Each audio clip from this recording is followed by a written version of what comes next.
Então, bora lá. Eu vou fazer um resumão aqui, explicar um pouco essa parte da metabolização e da circulação dos lipídios no nosso corpo, tanto a via exógena, que é quando você faz a ingestão dos alimentos gordurosos, aí nessa ingestão você vai absorvendo os triglicerídeos e o colesterol que vem junto com esses alimentos, como também na parte endógena, a via endógena, que é quando você tem a produção desses triglicerídeos e do colesterol e eles são circulados, eles são distribuídos pelo corpo, vou explicar essa parte também. E é uma parte final que é quando você vai fazendo a recaptação do excesso de colesterol derivado assim das células é, de todo o nosso corpo. Então, eu vou explicar todas essas vias metabólicas aqui dos lipídios e tentar trazer isso daí na forma de um esquema e falar de uma forma bem linear, ou seja, desde a parte que você ingere o alimento e como que é todo o trajeto que vai sendo feito dentro do nosso corpo. Show? Então, vou puxar aqui a imagem do tablet.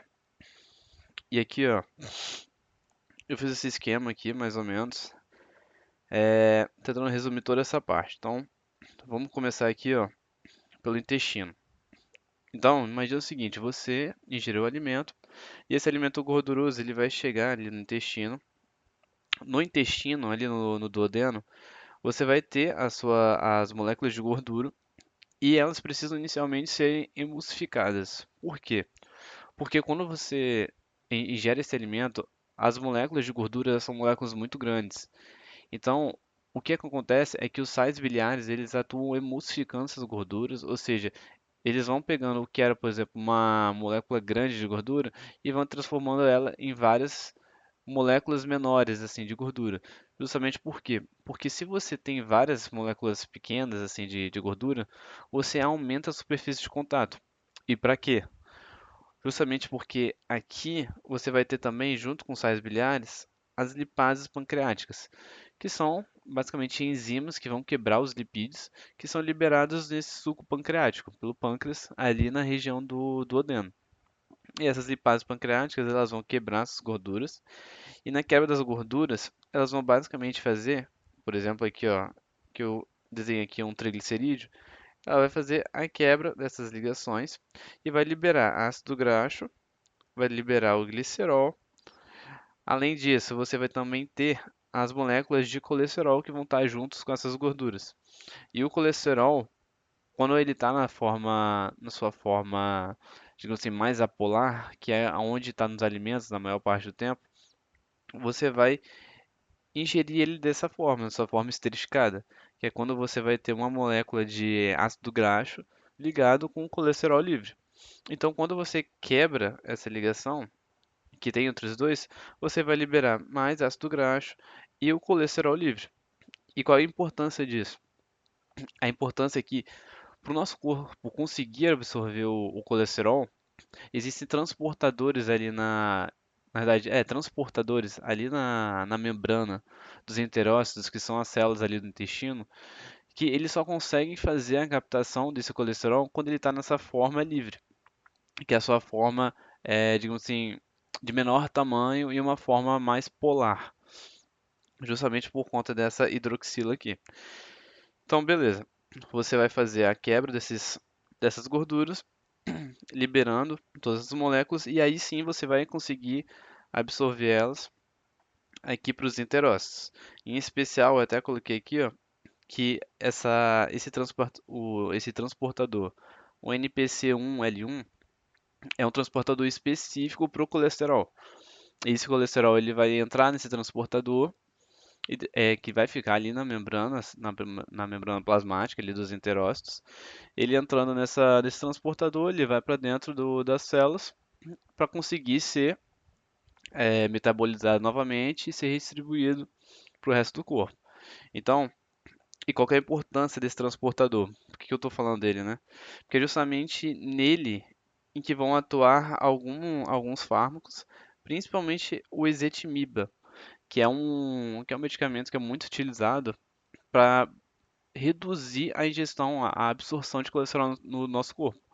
e o mecanismo base desse medicamento, desse fármaco, é inibindo aqui esse transportador.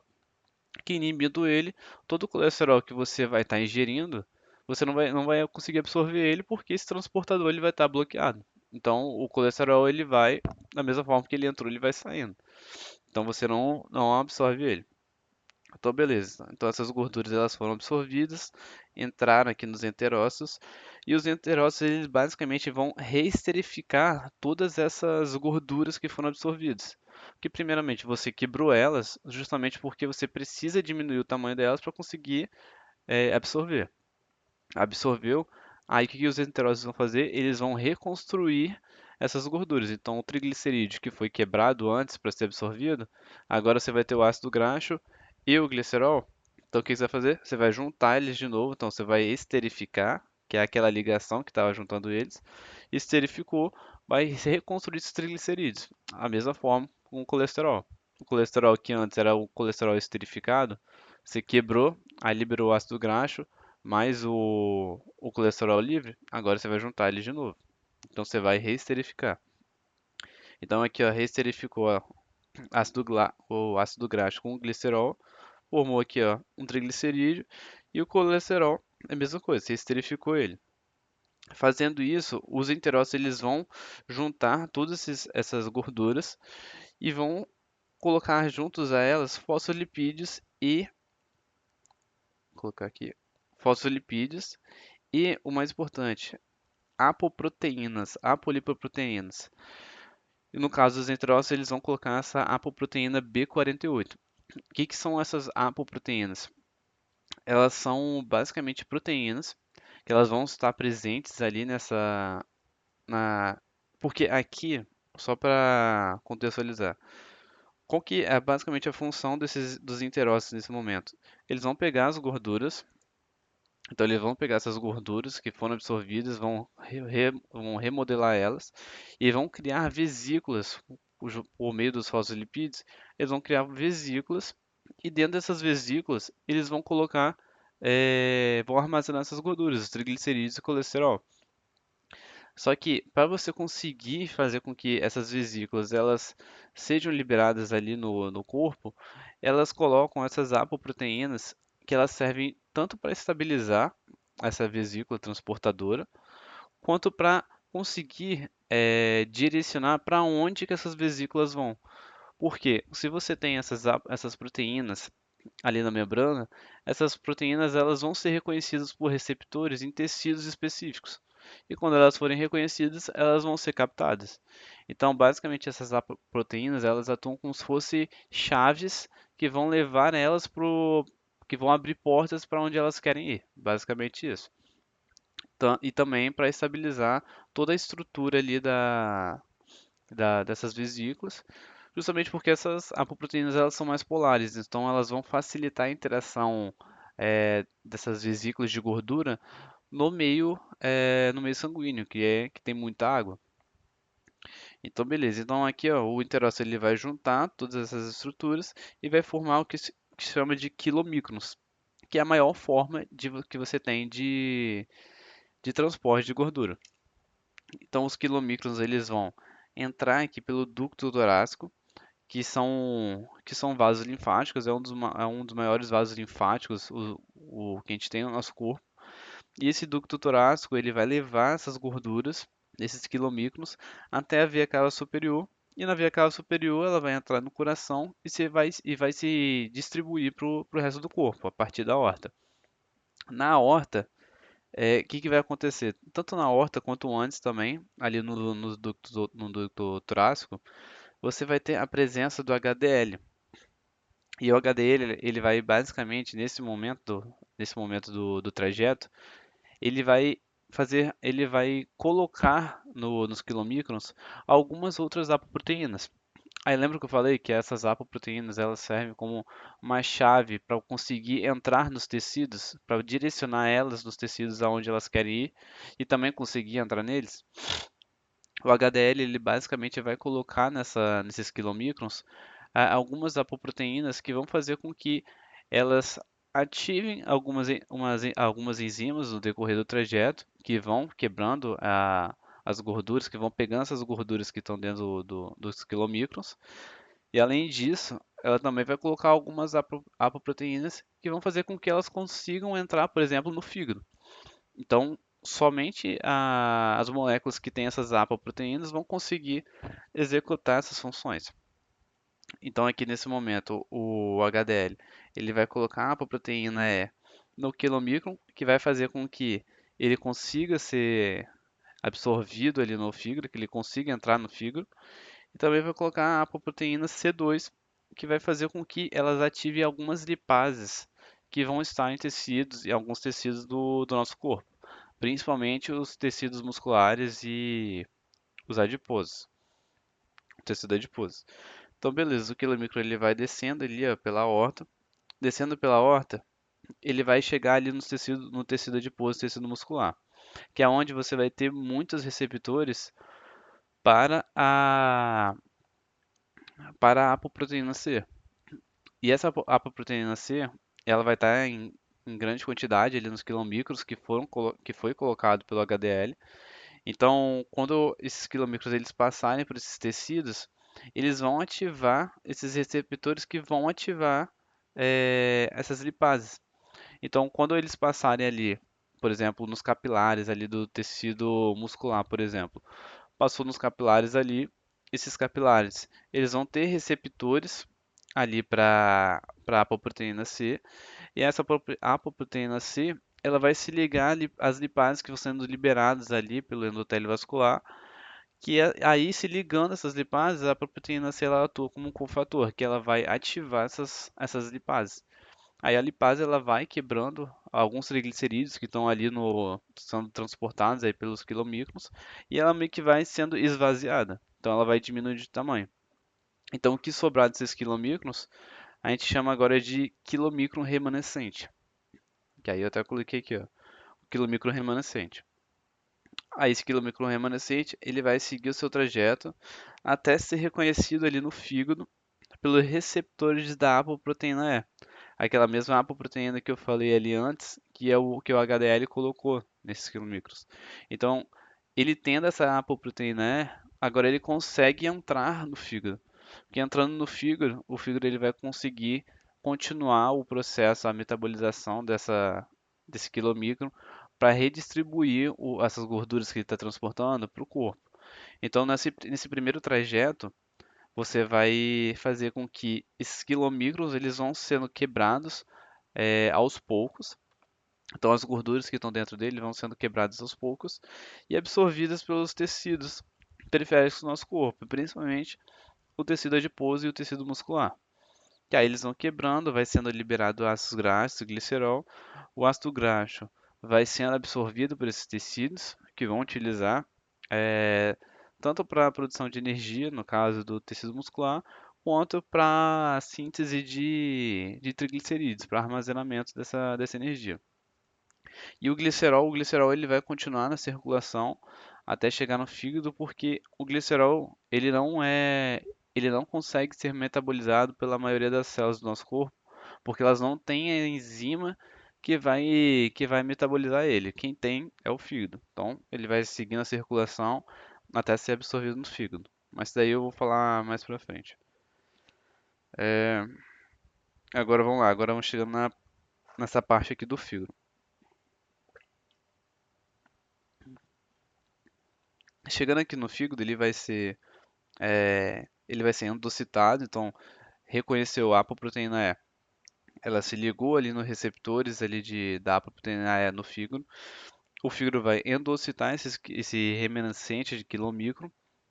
E aqui dentro dele, esses quilomicrons eles vão ser digeridos pelos lisossomos que estão ali dentro. E esses lisossomos vão digerir todos os triglicerídeos e colesterol que está ali. E nessa digestão você vai ter várias vias que podem seguir.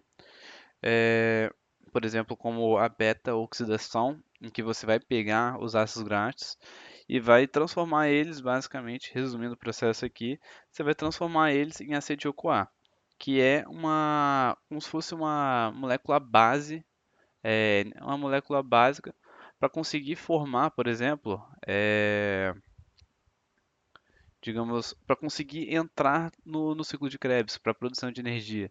Então, todas as vias metabólicas que a gente tem das macromoléculas, como por exemplo o carboidrato, proteínas, os lipídios, quando você vai fazendo a conversão dessas moléculas em energia, você vai quebrando elas até elas chegarem nessa forma de acetil-CoA. Então, toda a glicose, quando ela entra no processo no ciclo da glicólise, você vai quebrando ela até ela chegar na forma de acetil-CoA, que aí entra no ciclo de Krebs, gera energia. O ácido graxo, a mesma coisa, ele vai ser oxidado, e nessa oxidação ele vai sendo quebrado em vários acetil-CoA, que também vai entrar no ciclo de Krebs para gerar energia. Da mesma forma, os aminoácidos, as proteínas, que vão sendo quebrados e convertidos em acetil-CoA para converter energia também, em ATP. Então, beleza, isso daqui é um processo, uma via. Uma outra via, que é principalmente quando você está em jejum, que é a gliconeogênese. A gliconeogênese, ela basicamente vai pegar o glicerol, que está sendo liberado aqui nessa quebra dos quilomicros remanescentes, e esse glicerol ele vai entrar em um processo enzimático que vai formar a glicose. E essa glicose vai sendo liberada para o corpo, que vai ser utilizada como fonte de energia. E uma outra via, que é a via que nos interessa agora, que é nessa parte da circulação dos lipídios, é a esterificação. E na esterificação é aquele mesmo processo que aconteceu nos enterócitos. Você vai quebrar essas gorduras e vai juntar elas novamente para conseguir mandar elas para o resto do corpo até serem absorvidas. Então é um ciclo de quebrar a gordura, montar ela, liberar para o resto do corpo. Aí quebra a gordura, monta ela de novo e o que sobrou libera para o resto do corpo. E essa circulação até o nosso corpo absorvendo essa gordura. Então aqui ó, você vai esterificar ela. Nessa esterificação, o fígado ele vai fazer aquele mesmo processo, juntar os triglicerídeos, colesterol, fosfolipídios, para formar essa vesícula transportadora, essa lipoproteína. E nela, o fígado agora vai colocar essa apoproteína B100. Essa apoproteína, aquele mesmo esquema, vai dar estabilidade para ela, vai fazer com que ela seja reconhecida por vários tecidos e, e basicamente isso. Então ela vai ser reconhecida por vários tecidos e vai manter a estabilidade aqui da vesícula. E então, juntando isso tudo, você vai formar aqui o VLDL, que é a principal lipoproteína que a gente tem no nosso corpo, que sai do fígado e vai sendo direcionada para os tecidos periféricos do corpo inteiro.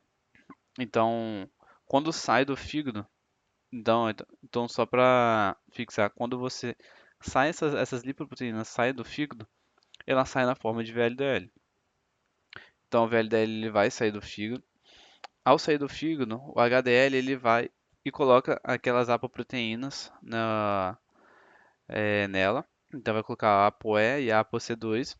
Justamente para o quê? Porque o ApoE vai fazer com que ela consiga voltar para o fígado depois que terminar a circulação, e a ApoC2 para que ela consiga ativar as lipases durante o trajeto e ser quebrada os triglicerídeos que estão nela. Então ela vai entrar aqui na circulação. Entrando na circulação, ela vai ser reconhecida por esses tecidos a partir dos receptores de VLDL, que eles vão fazer basicamente o reconhecimento dessa apoproteína B100. Então, eles vão reconhecer essa apoproteína, e reconhecendo ela, eles vão levar a liberação de lipases, da lipase lipoproteica, essa é o LPL. Liberando a LPL, o que vai acontecer? O LPL ele vai se ligar à apoproteína C2, que foi colocada, lembra, pelo HDL, e aí sim ela vai ser ativada e vai consumindo, vai quebrando esses triglicerídeos que vão sendo liberados, aí vai liberando ácido graxo livre, mais o glicerol, e aí ele vai ser absorvido pelos tecidos. E conforme isso vai acontecendo, você vai reduzindo o tamanho dessas lipoproteínas que estão carregando os triglicerídeos. Então você vai diminuindo o tamanho, então o que era um VLDL agora vai virar um IDL, que é um intermediário. Esse IDL vai sendo quebrado, e aí ele vai se transformar no LDL, que é a forma mais abundante que a gente tem dessas lipoproteínas no nosso corpo. Então aqui, ó, você vai sofrendo essas quebras quando forem passando por esses tecidos. Então transformou em IDL, de IDL para LDL. E o LDL agora ele vai estar rico em colesterol. Justamente porque durante todo esse trajeto que o LDL ele foi fazendo, essas lipases lipoproteicas elas estão quebrando somente os triglicerídeos. E o colesterol que ele vai sendo acumulado, ele vai sendo mantido ali, já que ele não está sendo quebrado, o que vai sobrar no final são basicamente os colesteróis. Então o LDL ele vai ser uma lipoproteína rica em colesterol e um pouco escassa em triglicerídeos. Ainda vai ter, só que bem menos, já que eles foram quebrados em boa parte desse trajeto. Então, o LDL agora, ele vai fazer o quê? Ele vai distribuir esse colesterol, que é o que ele tem, né? Então, esse LDL, conforme ele vai passando pelos tecidos periféricos, os que tiverem receptores para o LDL, ou seja, o que tiverem os receptores para a apoproteína que ele possui, no caso a B100 aqui, eles vão fazer a endocitose desse LDL.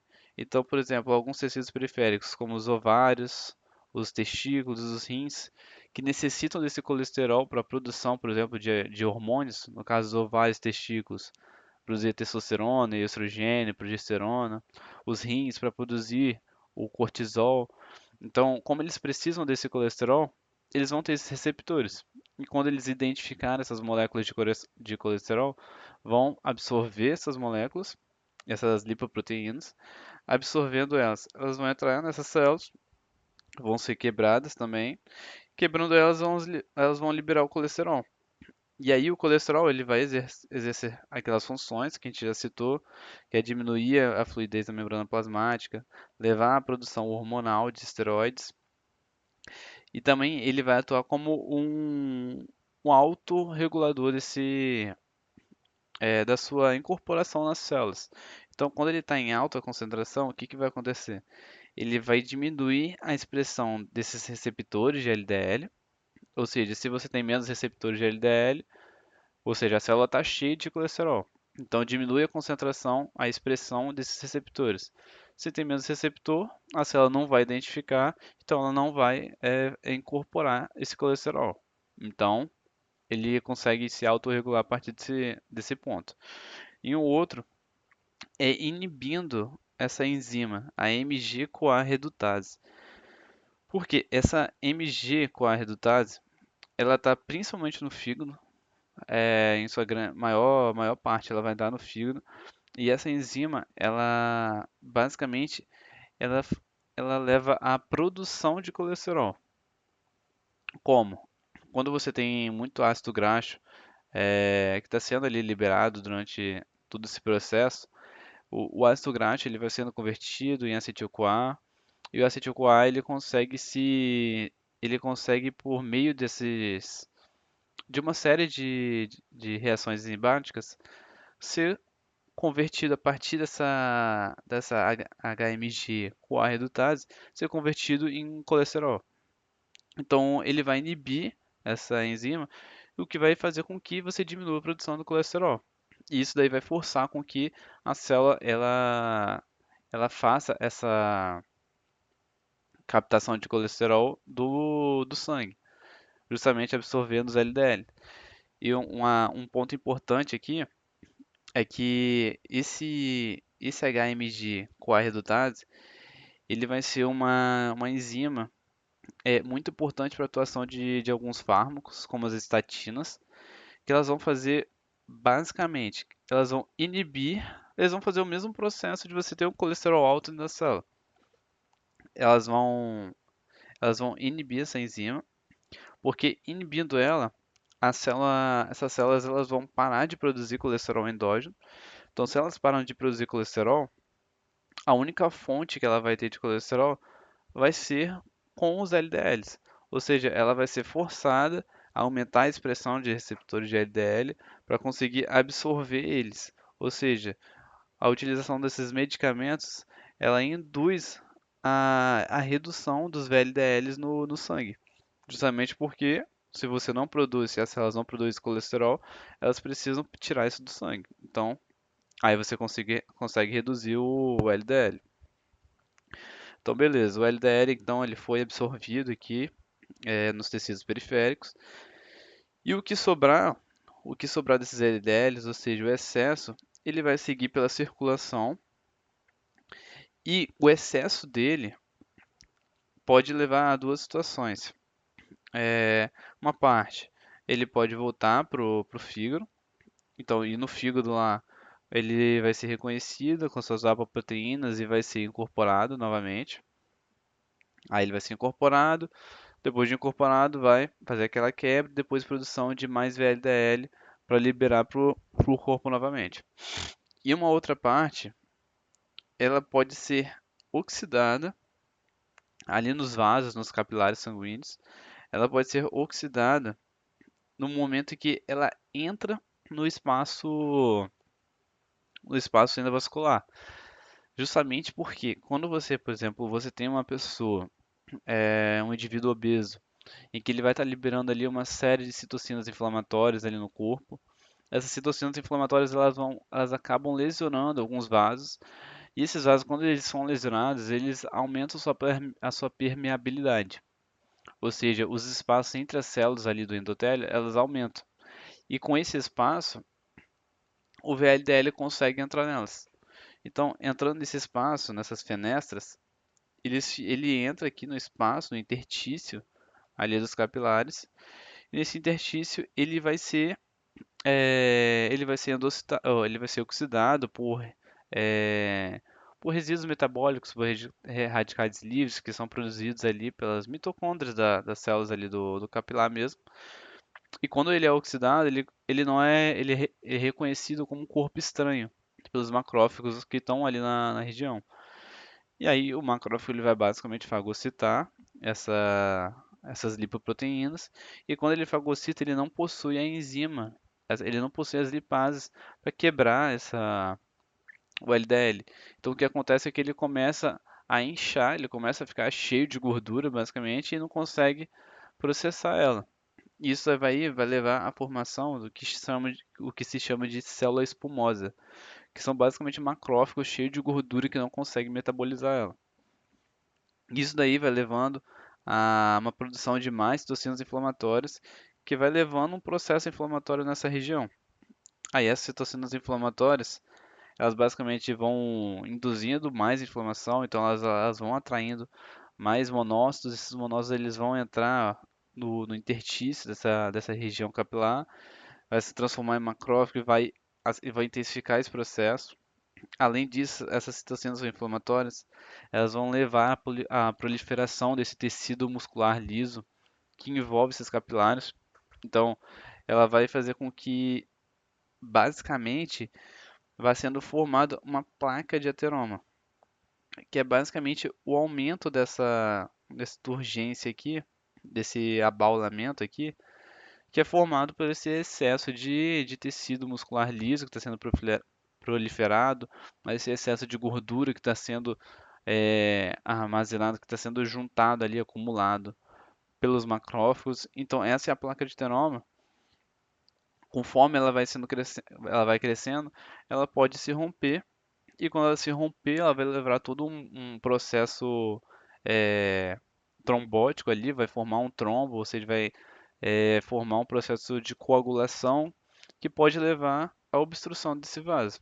E obstruindo ele, aí você pode ter uma série de complicações, como um infarto agudo do miocárdio, ou pode levar a um AVC isquêmico, ou um AVC hemorrágico, dependendo do grau de extensão dessa, desse rompimento do vaso, né? Então, o excesso de LDL ele pode causar essa complicação. E só para fechar, então, se você tem esse excesso de LDL, ele pode causar a placa de ateroma. Quem consegue resolver em parte essa complicação é o HDL. O HDL que ele é produzido tanto no fígado quanto pelo intestino também, pelos enterócitos, mas em grande parte pelo fígado. Além dessa função que ele tem de distribuir essas apoproteínas no, nas lipoproteínas que a gente estava falando, o VLDL, o LDL, o IDL. A principal função dele, além dessa, é fazer com que haja a limpa do excesso de colesterol que a gente tem no nosso corpo. Então, o que ele vai fazer? O HDL, ele vai vir até esses tecidos, por exemplo, o tecido periférico, e ele vai fazer, conforme ele vai passando aqui pela membrana dessas células, pelo endotélio dos capilares desses tecidos, as suas apoproteínas, elas vão sendo reconhecidas pelos tecidos, pelo endotélio, e quando as suas apoproteínas elas são reconhecidas, esses tecidos eles vão liberando o colesterol que eles têm em excesso. Esse colesterol em excesso vai sendo liberado. A, o HDL ele possui algumas proteínas transportadoras, por exemplo, uma que se não me engano chama ABC, ABCA1, alguma coisa assim. E essas proteínas transportadoras elas vão absorver esse colesterol livre. Então elas vão captar esse colesterol livre. Aí dentro delas vão ter enzimas que vão esterificar esse colesterol para ele conseguir estar na sua forma de armazenamento. Então, a partir daí, então, o colesterol ele vai passando nos tecidos, vai coletando esse colesterol livre que é liberado pelos tecidos, ou seja, o excesso que eles têm vai sendo liberado, o HDL vai captando. E além disso, conforme o HDL vai circulando ali pelo sangue, ele pode fazer com que esse colesterol que ele está captando, ele jogue esse colesterol, por exemplo, para algum VLDL ou algum outro LDL que está na circulação, a partir de outras proteínas não transportadoras, mas digamos assim, translocadoras. Ele vai pegar esse colesterol que ele tem e consegue também jogar para essas outras lipoproteínas. Então, só recapitulando. O HDL, ele vai passar pelos tecidos, as suas apoproteínas vão se ligar, vão ativar receptores ali no endotélio de vários tecidos, e esses tecidos vão liberando colesterol livre, e ele vai captando esse colesterol livre e armazenando no seu interior. Conforme ele vai circulando, ele vai chegar no fígado quer dizer, antes de chegar no fígado, durante essa circulação, ele pode redistribuir esse colesterol que ele vai captando. Então, ele pode jogar um pouco ali para um VLDL que ele encontrou no caminho, mais um pouco ali para outro LDL. E aí, quando ele chega no fígado, o fígado vai reconhecer esse HDL. E aí pode acontecer duas coisas. Ou o fígado pode endocitar ele, aí endocitando ele, ele vai coletar esse colesterol e esse colesterol ele vai ser utilizado pelo próprio fígado para a produção ali dos sais biliares, ou senão ele pode simplesmente pegar esse colesterol e formar outros VLDLs para distribuir por corpo. E uma outra forma é o HDL fazer aquilo que eu falei, que é distribuir o colesterol para as outras lipoproteínas. Então, basicamente, o colesterol ele vai ter esse processo de captar o excesso de colesterol e redistribuir ele ou simplesmente ser captado pelo fígado.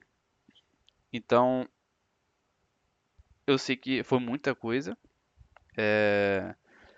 falei bastante aqui, mas todo esse processo de, da circulação dos lipídios envolve todas essas partes que eu estava citando. Então, é interessante você entender cada parte desse processo. Então, toda essa parte é, exógena, que é quando você absorve as gorduras, elas vão sendo quebradas e formando mais essas vesículas transportadoras, que são as lipoproteínas. Entender essa parte que quando elas chegam no fígado, por exemplo, o quilomicron chega no fígado, o fígado ele capta esse quilomicron e converte ele em outras vesículas também. E essas vesículas com essas lipoproteínas vão sendo redirecionadas para o corpo. E entender, por exemplo, essa parte do LDL. Que o LDL ele basicamente é um VLDL menor que é o que sobrou dele, cheio de colesterol. Esse colesterol ele vai sendo redistribuído e o excesso dele vai formar ou pode formar a placa de ateroma. E caso você não tenha, aí além desse fato, né, de formar a placa de ateroma, você vai ter o HDL que vai conseguir tentar recuperar esse excesso de colesterol que está sendo distribuído nesses tecidos. Então, você entendendo esse passo a passo, pô, já dá para entender, pô, boa parte dessa metabolização dos lipídios. Show? Então é isso. Foi bastante coisa. Eu vou tentar depois fazer um vídeo mais resumido dessa parte da matéria. Mas espero que tenha dado para entender e para conseguir interpretar melhor depois o conteúdo, que aí de agora em diante, eu acho que isso daí vai ser a base para conseguir entender muita coisa, né? Então, é isso.